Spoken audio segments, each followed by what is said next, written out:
Ustadz Gus Nur, kenal dengan Ustadz ini? Gus Nur atau Cak Nur, beliau aslinya orang Jawa Timur. Pindah ke Sulawesi, ke Palu. Di Palu beliau buka pesantren. Keluarganya dari sana. Hari Kamis menjelang Jumatnya kejadian bencana, beliau sedang ada di Pekanbaru. Kejadian ini kan hari Jumat. Kamis itu beliau mengatakan, Banser Palu mengadukan saya ke Polda. Lalu tiba-tiba muncul statusnya sebagai tersangka. Cepat sekali jadi tersangkanya. Dan saya dipanggil. Ingat katanya, Allah Maha Bangun, Allah Maha Hidup, Allah Maha Membalas. Saya tidak akan membalas kalian, tapi mulai detik ini catat oleh kalian. Kata beliau, mulai detik ini catat oleh kalian. Akan terjadi hal yang paling tidak kalian sukai dalam hidup kalian. Allah yang Maha melakukannya. Ini orang sekelas Gus Nur berkata Kamis, maka Jumatnya terjadi bencana besar di Palu. Dan untuk kantor Kapolda sendiri malah tenggelam di Palu tersebut. Bayangkan saudaraku, bagaimana dengan Habib Rizik Syihab yang betul-betul mengalami kezaliman yang berlapis-lapis saat ini di Mekah. Dosa apa yang sedang ditanggung oleh pemerintah Republik Indonesia ini?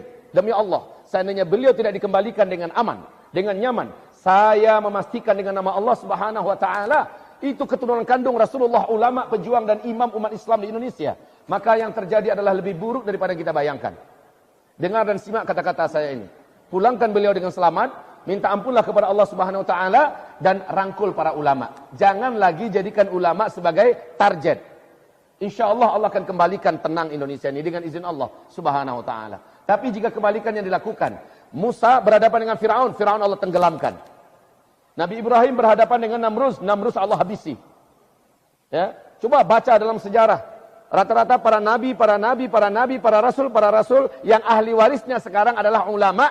Apabila dizalimi, diperangi, Allah akan hancurkan pihak penguasa yang sedang menzalimi dan sedang memerang itu.